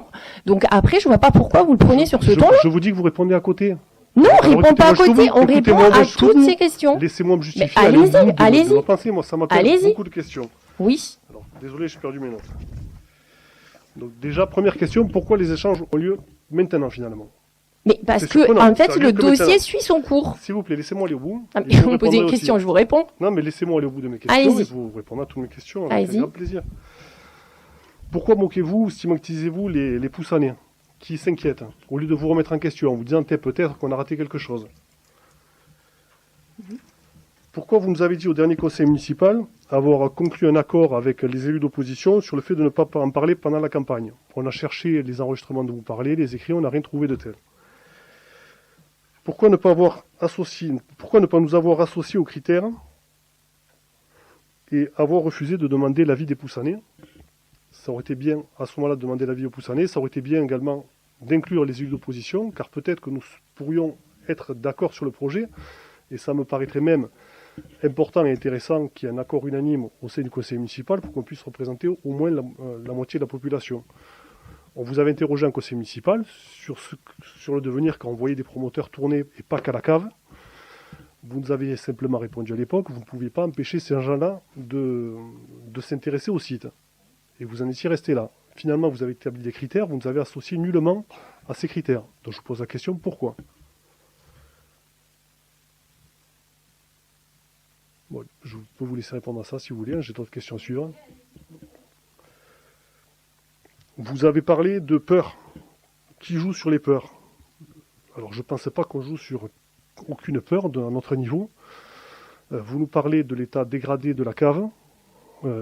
Pour quelle raison la toiture s'effondre? Parce que, comme je l'ai dit tout à l'heure, 15 ans d'abandon, 15 ans de non-utilisation du site. Pourtant, vous avez fait des études, vous savez que la toiture de la cave pose problème. Et vous n'avez rien fait pour au moins aménager, éviter que ces problèmes-là s'aggravent. Ah non, mais moi, depuis le mois de juillet que je suis en fonction, non, j'ai rien fait pour améliorer la toiture de la cave. Mais c'est pas moi qui, depuis 15 ans, c'est pas moi qui m'occupais de la cave coopérative. D'accord, bon, il y a des études, apparemment il y a des termites sur la charpente. Bon, personne n'en a jamais parlé, et personne n'a jamais rien fait. On laisse le site vraiment se délabrer totalement. Il a été acheté en 2006. Monsieur Hernandez me demandait où on était en 2006. Je vous demande où vous étiez et pourquoi depuis 2006 rien ne se passe. Et là, d'un coup, ça prend une telle rapidité, une telle efficacité. Vous parlez à nouveau de peur, vous parlez d'amiante. Bon, qu'en est-il réellement d'amiante dans cette cave?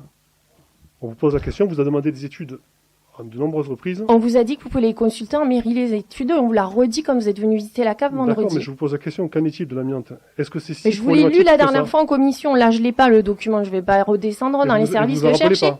Bon, je me rappelle. Ce qu'il y a oui, mais si, si. Donc l'amiante, elle se situe où? Dans les poutres, dans les sols. Il y a plusieurs, les tuyauteries. Voilà. Non, dans les tuyauteries. Elle est nullement dans les sols. Dans les tuyauteries. Au niveau des sous-sols, au niveau, voilà, dans les tuyauteries. Parce que ça inquiète beaucoup les riverains. 43... Pourtant, il n'y a pas lieu d'inquiéter les riverains, l'amiante. C'est du fibrociment. Mais pourquoi les riverains, ils s'inquiètent, en fait? Ils pensent qu'en fait, il y a un tractopelle qui va arriver, qui va démolir comme ça. À partir du moment où il y a une démolition d'un site, c'est des entreprises spécialisées qui viennent. Ils ont l'impression qu'elle est partout, l'amiante. Ils ont l'impression qu'elle est dans les cuves, vous venez de le dire, dans les poutres, et c'est pas le cas. J'ai posé d'autres questions, vous pouvez y répondre. Merci. Alors déjà, je ne vais pas répondre à tout parce que si vous avez écouté tout ce qu'on vous a dit, il y a plein de réponses dans ce qu'on a dit tout à l'heure. Mais je sais que ça vous intéressait pas, vous faisiez que souffler, donc il y a des réponses que vous aviez dedans. Pourquoi pendant 15 ans, pourquoi la cave est dans cet état? Parce que pendant 15 ans, je l'ai dit, elle a été laissée à l'abandon. Pourquoi? Parce que la mairie a acheté, la commune a acheté la cave coopérative pour en fait aider les coopérateurs qui souhaitaient partir sur notre cave coopérative. Je les ai encore eu certains au téléphone cet après-midi et on a bien confirmé cette situation-là. Donc la commune n'a pas acheté ce site parce qu'elle avait un projet précis là-dessus ou parce qu'elle voulait sauver la cave. C'était juste pour aider financièrement les coopérateurs. Voilà. Donc là-dessus, et donc il n'y a jamais eu de projet. Et la commune Monsieur Adjé à l'époque, et pendant des années, il y a toujours eu des propositions de vente sur cette coopérative. Il n'y a jamais eu de projet communal. Il y a eu des projets différents, avec une vente avec des appartements, avec des maisons, avec une salle de sport, qui à l'époque aussi a fait lever les mains au ciel en disant que ça allait faire fermer la salle de musculation de la salle de la MJC, que les clubs sportifs allaient fermer. Il y a eu un hôtel, mais les projets n'ont jamais abouti. Elle a toujours été en vente, la cave coopérative. Nous, on n'avait pas de projet dessus. On est arrivé. Il y a des aménageurs qui sont venus. On vous l'a déjà expliqué en commission quand vous êtes venus. Les aménageurs sont venus, nous ont demandé ce qu'on voulait en faire. Elle était à vendre parce que c'est un gouffre financier que la collectivité n'a pas les moyens d'entretenir ou d'utiliser ou de réhabiliter. Donc le choix de vendre, il est pris. Et donc on a répondu on a eu des propositions de projets. Comme il y avait des gens qui s'intéressaient, comme je vous l'ai dit tout à l'heure, on a posé des critères et on a posé aussi. Pourquoi vous n'avez pas associé les élus d'opposition? Vous leur avez pas donné les critères, le cahier des charges? Mais parce que en fait, chaque fois qu'on va faire quelque chose, on n'est pas obligé tout le temps. Vous venez en commission, vous expliquez les projets.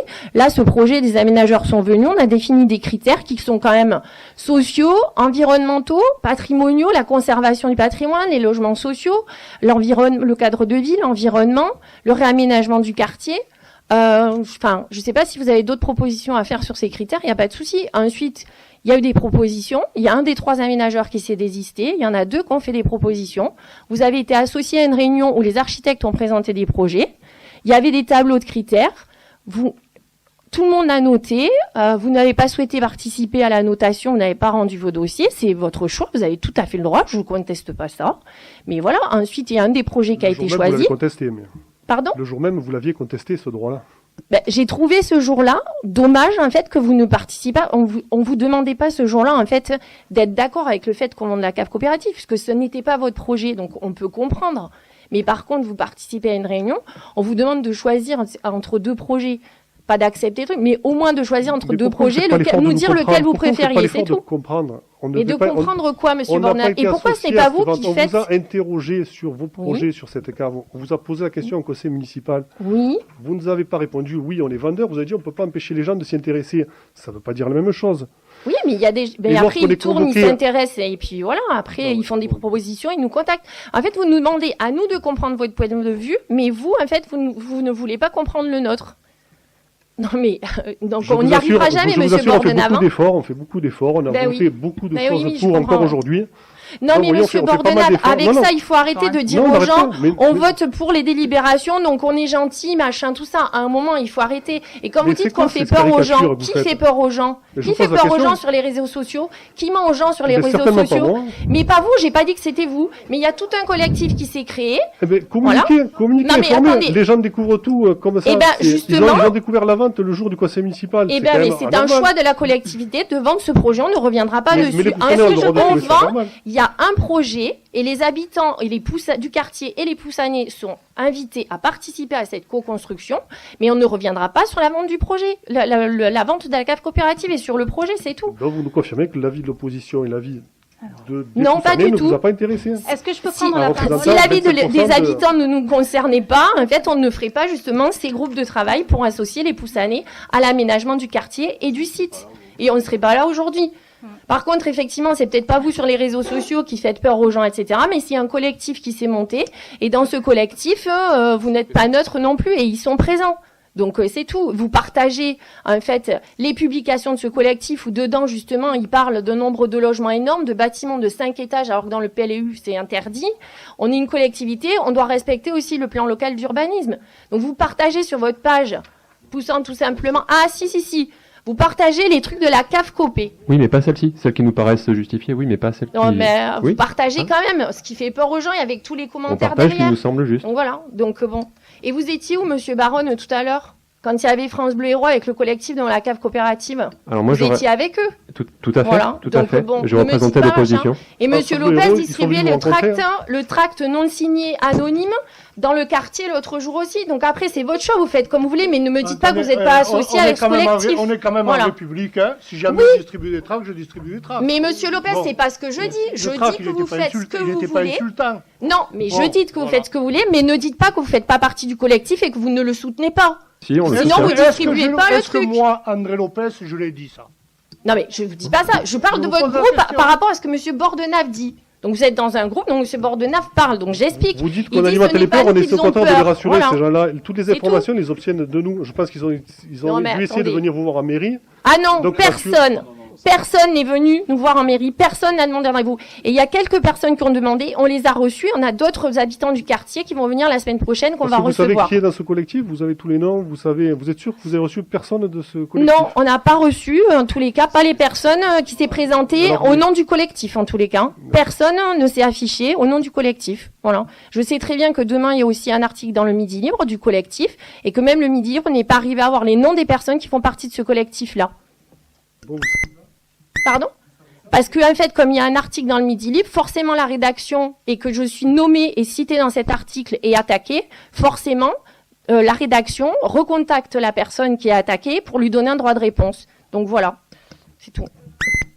C'est pas...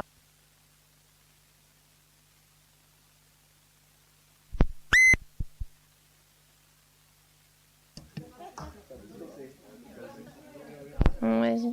Ça y est. Bon. Voilà, oui, sinon j'aurais pu parler plus fort.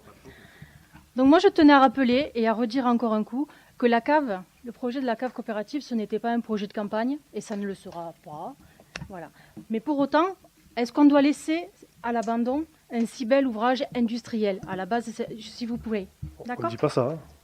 Mais c'est moi qui vous le dis, c'est mon écrit. Donc voilà, pour autant, on ne peut pas le laisser partir, un ouvrage industriel, partir en décrépitude. Nous, Madame le maire, aurait pu décider de vendre la cave sans rien demander. C'est une décision politique. Elle aurait pu décider de vendre, de donner les clés aux nouveaux propriétaires, de prendre les 1,2 million et voilà, le projet était fini. Aujourd'hui, je ne pense pas que ce soit ça qui est fait. Voilà. Donc on a été associés, on nous a présenté les projets, on y était, vous et moi, nous y étions. On nous a présenté les 2 esquisses, avec la première qui était, mais alors... C'était plus qu'une esquisse, c'était le projet complètement aménagé où on nous présentait même les locales poubelles et les boîtes aux lettres. Voilà. Le deuxième projet, c'est sûr qu'on a été interpellés quand on l'a vu parce que ce n'était pas aussi abouti que le premier. Mais franchement, oui, il n'est pas abouti. Pourquoi? Mais pour le co-construire avec tout le monde, avec les Poussannais. Oui. Donc oui, il y a des groupes de travail. Ben oui, il va falloir que les Poussannais s'inscrivent, qu'ils s'approprient leur projet. Et franchement, quelle belle chance de pouvoir s'approprier ce projet et de le créer. Le cabinet d'architecte Garcia Diaz nous laisse carte blanche quasiment. Ben allons-y, fonçons. Quelle chance. Merci. Après, je pense aussi que les Poussannais ont en mémoire le lotissement Arnal. Il y a aussi des inquiétudes peut-être liées à ça, parce que par le passé, il y a eu des choses qui ont été dites, qui n'ont pas été tenues. Donc il y a peut-être un problème de... Alors avant, on n'y était pas.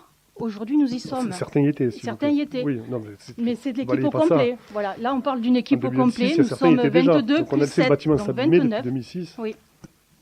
Donc nous sommes 29. Je vous explique pourquoi il y a peut-être des inquiétudes et pourquoi ça mériterait une bonne communication permettrait peut-être de calmer certaines craintes. Mais... J'espère grandement que tout ce qui va pouvoir se faire au mois de mai, on va pouvoir faire.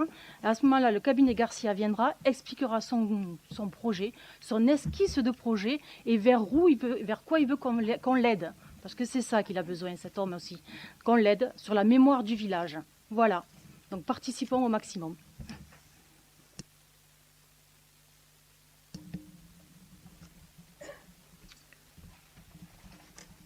Donc, sur les questions, la question 2 concerne la page Facebook de la ville. Donc, Monsieur Baronne, je vais vous éviter la lecture de cette question, juste pour vous dire que ce soir, je n'y répondrai pas, que je l'ai transmise aux juristes et à notre cabinet d'avocats qui vont regarder ce qui est possible ou non de faire et que nous vous répondrons dans les délais impartis par rapport à ça. Voilà. Ensuite, il y a un point divers, puisqu'on a fini les questions et l'ordre du jour. Il y a un point divers et pour ça, je vais passer la parole à Madame Reboul. Alors, donc moi, je souhaiterais revenir sur ce qui se passe sur les réseaux sociaux et notamment sur les fausses informations qui circulent de votre part.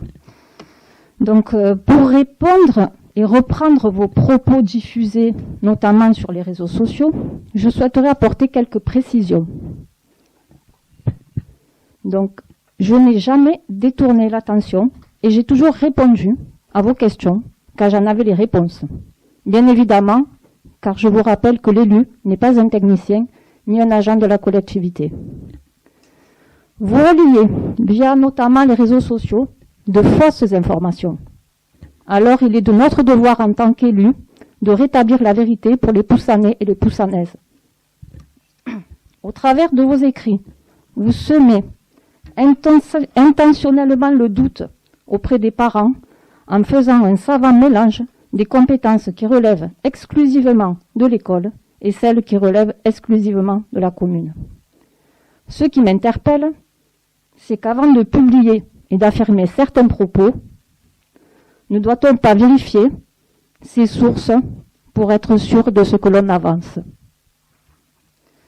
Pour reprendre de manière générale toutes ces fausses informations, vous écrivez sur Facebook: la mairie a interdit le mélange des classes en récréation.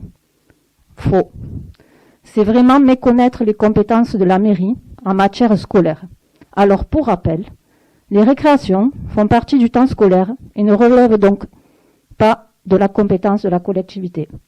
C'est bien évidemment l'Éducation nationale qui impose à chaque directeur et directrice ses obligations réglementaires sous couvert de l'inspecteur de l'Éducation nationale, comme notamment la circulaire du 18 septembre 1997. Cette réglementation, en période d'épidémie, est la même dans toutes les écoles de France et de Navarre. Il s'agit du protocole sanitaire renforcé, mis à jour le 1er février 2021. Nous n'allons pas égrener ce protocole, mais nous en avons fait une copie afin que vous puissiez avoir une meilleure connaissance du sujet. Vous écrivez sur Facebook: la classe de CP, grande section, a été supprimée en plein milieu d'année. 6 élèves se sont donc retrouvés au mois de février dans une nouvelle classe avec une nouvelle enseignante, de nouvelles méthodes d'apprentissage.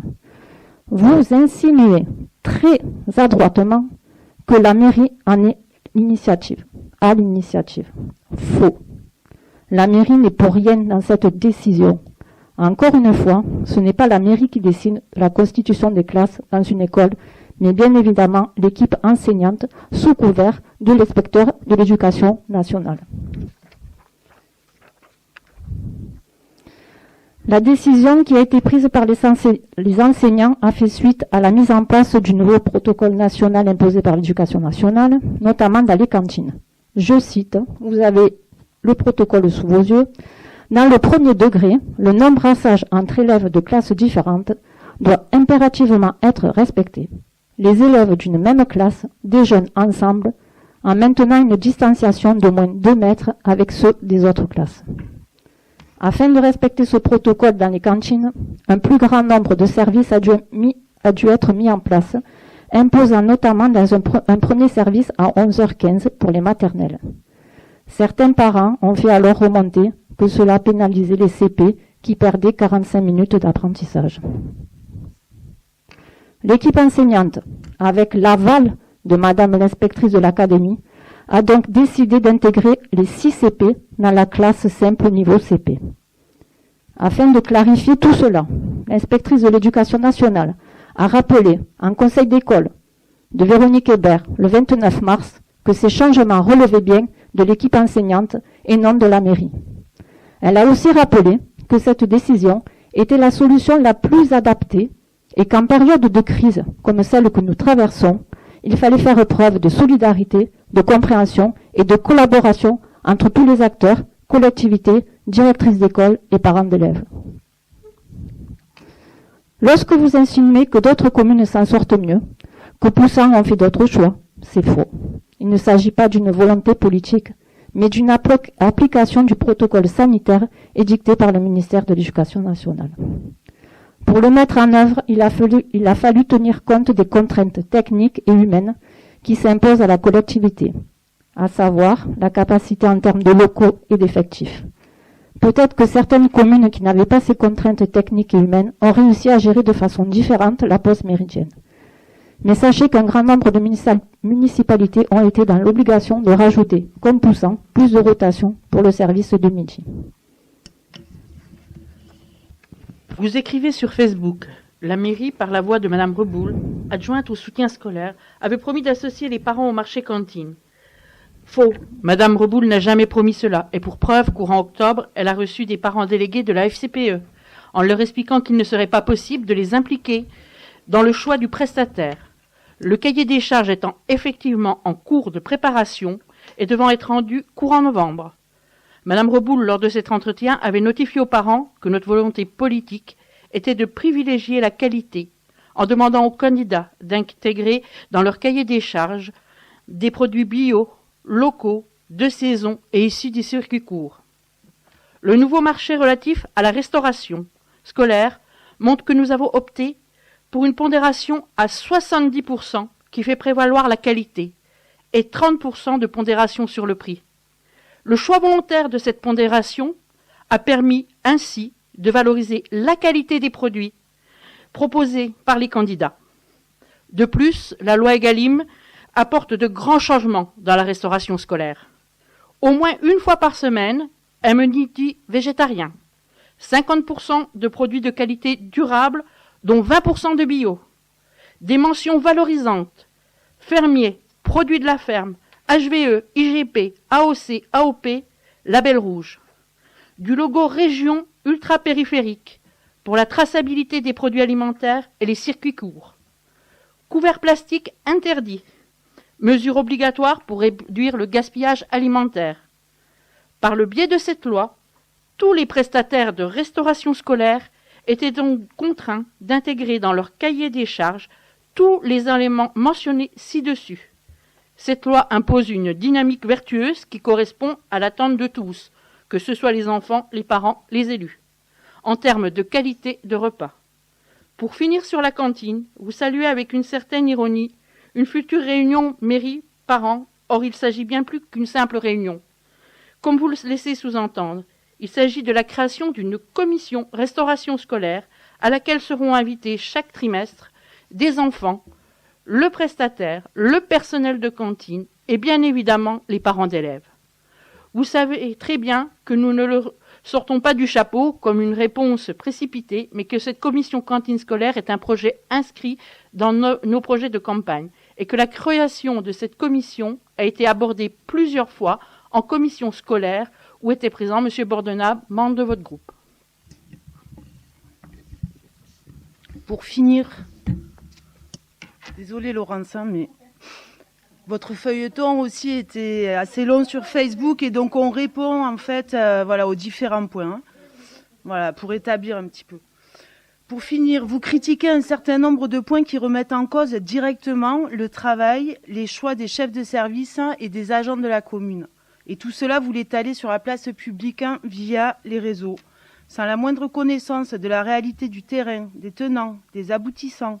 Vous remettez par exemple en cause la diversité des activités proposées dans les centres de loisirs. Vous pointez du doigt le fait que les enfants passent beaucoup de temps sur les écrans. Vous remettez en cause la nouvelle organisation de la sieste. Mais sur quoi vous vous basez? Quelles sont les connaissances que vous avez du terrain? Êtes-vous vraiment à votre place d'élu lorsque vous vous permettez de juger le fonctionnement interne des services, le professionnalisme des agents en vous basant sur le soi-disant mécontentement de nombreux parents? Quelles sont vos sources? Radio-trottoir, Facebook? Un questionnaire a été transmis aux parents sur divers points qu'on leur a demandé d'évaluer, d'apprécier. Les chiffres sont les suivants. Sur 203 familles dont les enfants sont scolarisés en maternelle et à qui a été adressé le questionnaire, seulement 75 familles ont répondu. Et si on prend le problème de la sieste, par exemple, 19 parents souhaitent que leurs enfants aillent à la sieste immédiatement après le repas. Ça vient quand même nuancer vos propos lorsque vous parlez d'un grand nombre de parents mécontents. 19 parents sur 203. Vous donnez une information détournée qui ne reflète... Pardon? Sur 75. 75. Ayant répondu. Oui, non mais d'accord. C'est comme pour les élections, hein, c'est ceux qui vont voter. Hein. Vous donnez une information qui est détournée, qui ne reflète pas la réalité. Sachez par ailleurs que les éléments de ce questionnaire seront repris, travaillés avec le personnel qualifié de la petite enfance, ATSEM, directrice, enseignant, responsable du service enfance-jeunesse et inspectrice de l'éducation nationale. Ce travail va permettre l'élaboration d'une charte de l'ATSEM, charte qui va permettre justement d'enclencher tout un travail sur le long terme Parce que je vous rappelle que cette situation, en fait, toutes les situations que vous critiquez, en fait, elles découlent de la situation sanitaire. Donc là, c'est un travail sur le long terme qui va être mis en place, donc sur le rythme de l'enfant et le déroulement de sa journée en école maternelle. Cette charte apportera notamment des précisions juridiques qui concernent la répartition des responsabilités relatives au temps scolaire et au temps périscolaire. Ceci est un point qui est très important et qui illustre le travail de collaboration, de concertation entre les différents acteurs présents sur le terrain au quotidien. Pour finir, ce qui paraît quand même assez hallucinant dans ce feuilleton sur les dysfonctionnements des écoles que vous déroulez sur votre page Facebook, c'est qu'en fait, les parents mécontents dont vous parlez n'ont jamais poussé la porte des responsables de structures pour venir exposer et discuter des dysfonctionnements que vous pointez. Je rappelle que ces responsables sont présents sur site de 7h30 à 18h30 et que leurs coordonnées ont été communiquées à tous. Ces parents non plus n'ont jamais pris la peine de téléphoner à la mairie. Ils n'ont pas pris la peine non plus de téléphoner directement à Madame Reboul, qui, lors de la première réunion de parents d'élèves sur Véronique Hébert, puisque c'est sur cette école que se focalisent certains mécontentements, avait donné son propre numéro de téléphone personnel et avait demandé de l'appeler si jamais il rencontrait une difficulté particulière. Alors permettez-nous de finir, là on en a terminé, sur le témoignage d'un de ces agents qui a lu vos propos sur Facebook et qui en a été profondément blessé, comme beaucoup d'autres. Oui. Alors je cite les propos. S'il faut admettre que l'utilisation des écrans a été recadrée auprès des agents concernés, il reste déplorable, venant d'élus, de taper ainsi sur les agents qui aiment leur métier et qui volontairement se sont engagés dans plus de 10 projets depuis la rentrée. Ludothèque, Grand Défi Bouger, Toile d'art, clip musical, écolabel, et j'en passe. Sans compter la difficulté technique et quotidienne qui s'ajoute au déroulement des temps périscolaires et extrascolaires pour bien respecter les mesures sanitaires. Rappelons également l'été dernier l'intervention de plus de 5 personnes sur des domaines d'activités diverses, mosaïque, sport de balle, etc. Par ailleurs, le sondage retourné a démontré une satisfaction des familles. Alors au nom de qui et pour quelle cause sont avancés ces propos? Avez-vous proposé votre aide bénévole pour les décorations de Noël le samedi? Avez-vous apporté votre aide pour la création du jardin pédagogique? L'intérêt de l'enfant reste l'essentiel, alors un peu de mesure. Par ailleurs, les propos tenus sont ressentis de façon très discriminante du personnel. Où est donc la concertation et la volonté de travailler de façon associée? Par ailleurs, les propos tenus sont ressentis de façon très discriminante par le personnel du service enfance et jeunesse. Fin de citation. Il est de notre devoir, d'élus, de rétablir la vérité et sachez que la majorité des parents sont satisfaits du service rendu au sein des structures et que bon nombre d'animateurs reçoivent des courriers, des textos, de remerciements, d'encouragement pour leur travail. Vous proposez de trouver des solutions constructives. Venez visiter nos écoles, nos centres de loisirs. Venez discuter avec les équipes du service enfance et jeunesse. Renseignez-vous, questionnez, afin d'avoir une idée de la réalité du terrain. Avant de trouver des solutions aux problèmes, il faut les constater. Relevez le nez de Facebook. Allez aussi à la rencontre de cette majorité de parents satisfaits des services. Pour conclure et clore ce chapitre sur des semblants de dysfonctionnement, et pour répondre à la question « Y a-t-il quelqu'un à la mairie ?», nous répondons « Il y a 45 agents qui œuvrent au quotidien pour le bien-être de tous les petits Poussanais. Il y a un responsable du service enfance et jeunesse, il y a un responsable sur l'école des Beaux, il y a un responsable sur l'école Véronique Hébert, il y a un responsable cantine, il y a un responsable périscolaire et tous les membres de la commission scolaire qui travaillent en étroite collaboration avec les agents du service enfance et jeunesse pour œuvrer collectivement au bien-être de tous les enfants. Merci. Merci Madame Reboul. Donc s'il n'y a plus d'autres questions, plus d'autres interventions, c'est bon? On va clôturer la séance. Monsieur Baron? Je ne sais pas si on peut répondre. Si vous pouvez, mais peut-être que vous allez avoir du mal, mais vous pouvez. Ouais, c'est sûr que la nouvelle stratégie de saturation de l'espace est compliqué à Mais gérer. c'est-à-dire que vous saturez les espaces des réseaux sociaux et en fait, nous, c'est pas du tout notre façon de communiquer. On est élus. Donc après, sur les réseaux sociaux, si vous voulez, même pour le compte-rendu que vous êtes en train de préparer, on peut vous donner nos textes. Comme ça, vous aurez les vraies choses. Ça sera pas une interprétation. Parce que là, ce que vient de dire Sonia, je trouve qu'en tant que maire, c'est grave. Et justement, le communiqué que moi j'ai fait par rapport de soutien aux agents que vous avez à nouveau en commentaire, alors je ne sais plus qui, mais du groupe, vous avez à nouveau derrière insinué que c'était nous qui détournions la situation. Je ne pense pas, parce que c'est moi qui reçois les 45 agents avec Madame Reboul, avec Madame Brungalem, avec Madame Lambert et avec Madame Barthélémy. C'est moi qui les reçois, c'est nous qui les recevons, en fait, les larmes aux yeux, complètement dégoûtés de ce qui est dit sur les réseaux sociaux. Je pense que vous vous rendez pas compte de la portée de ce que vous avez dit et de la portée de ce que vous avez en fait engendré avec tout ce système-là de questions, de dysfonctionnement et tout que vous avez mis en place. En fait, pour moi, c'est un grand manque de respect vis-à-vis des agents que je défendrai tout le temps. Et après, vous pouvez le prendre comme vous voulez, mais franchement, faites attention à ce que vous dites, respectez-les, ils sont là au quotidien, ils travaillent pour les enfants, ils font du mieux qu'ils peuvent dans des locaux qui sont pas forcément adaptés. Et je pense que si nous, avant de critiquer, comme disait Madame Reboul, il faut aller sur les sites, aller les voir et aller les rencontrer. Alors vous aviez dit effectivement que ces propos n'étaient pas tournés vers eux mais vers nous, mais en fait si. Vous vous rendez pas compte de ce que vous avez dit et ils l'ont vraiment pris pour eux et ils l'ont vraiment très mal pris et je trouve ça particulièrement dommage. Voilà. Et c'est pas une stratégie d'occuper de l'espace. Alors, du coup, c'est compliqué de répondre parce qu'il y a énormément d'éléments. On ne va pas reposer les questions qu'on a déjà posées parce que ça ne se termine pas. Évidemment qu'on respecte les agents et quand même, il y a quand même des dysfonctionnements. On peut pas c'est difficile de dire qu'il n'y en a pas et on aimerait pouvoir travailler dessus avec vous, quoi. Il n'y a pas que les agents qui sont en cause là-dedans. Quand le choix de l'étude du soir, etc., c'est quand même, ça n'a rien à voir avec les agents. Donc nous, ce qu'on aimerait, c'est que voilà, ces dysfonctionnements, ils existent. Alors nous, notre expertise, c'est d'être parents. Déjà, je sais pas si. Alors non, justement, vous êtes élu, Monsieur Baron. Vous n'êtes pas parent, vous êtes parent après. Quand vous êtes en mairie, vous êtes élu, vous n'êtes pas parent. Donc c'est comme en commission, c'est comme en conseil d'école. Les parents d'élèves qui parlent et qui disent, moi mon enfant, il aime pas aller à la sieste. Là, mon enfant, il aime pas le sandwich de la cantine. Moi, mon enfant. Quand on est parent d'élève, on n'est pas là pour défendre l'intérêt de son enfant. On est là pour défendre l'intérêt général. Et là, quand vous êtes élu, c'est la même chose. Vous êtes là pour défendre l'intérêt général et pas, vous n'êtes pas là en tant que parent. Mais ce qu'on sait sur l'école, on le sait en tant que parent. Oui, mais si je peux me permettre, vous mettez toujours en avant que vous avez des enfants. Moi, je ne le mets jamais en avant.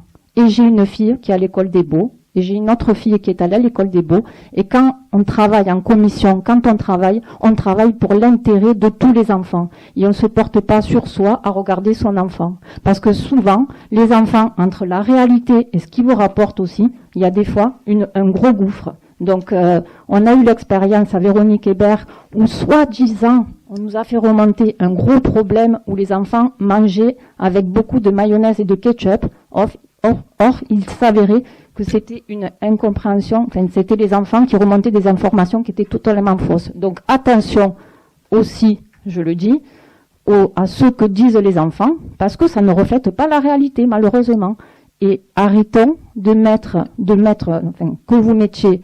Moi, j'ai un enfant, parce que moi aussi, j'ai une fille, mais je ne l'ai jamais dit. Et là, je suis obligée de le dire parce que nous œuvrons pour l'intérêt général. On est élu pour les intérêts de tous les enfants et pas pour son propre enfant.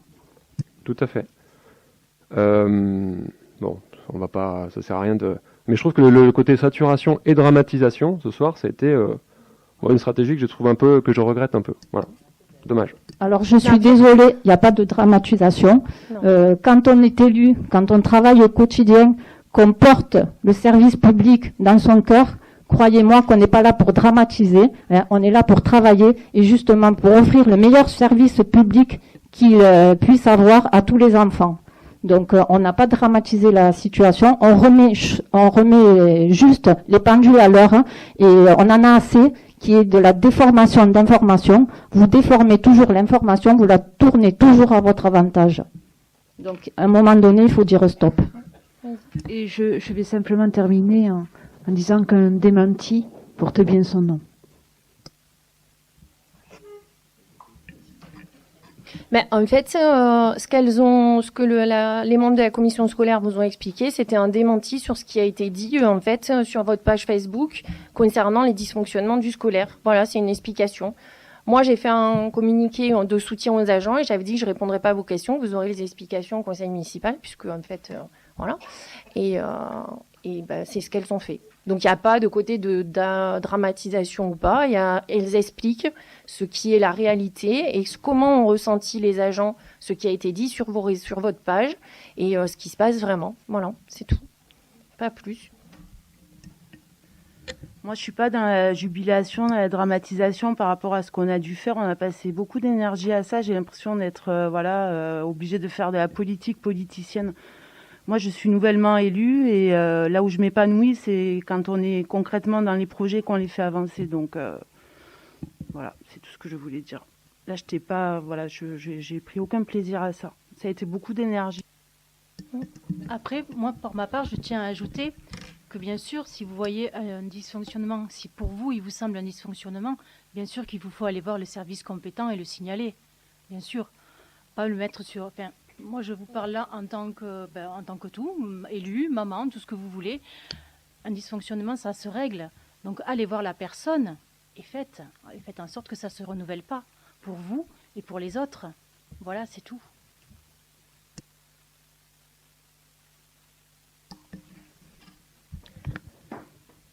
Sur ce, s'il n'y a plus personne qui souhaite prendre la parole, je clôture la séance. Merci.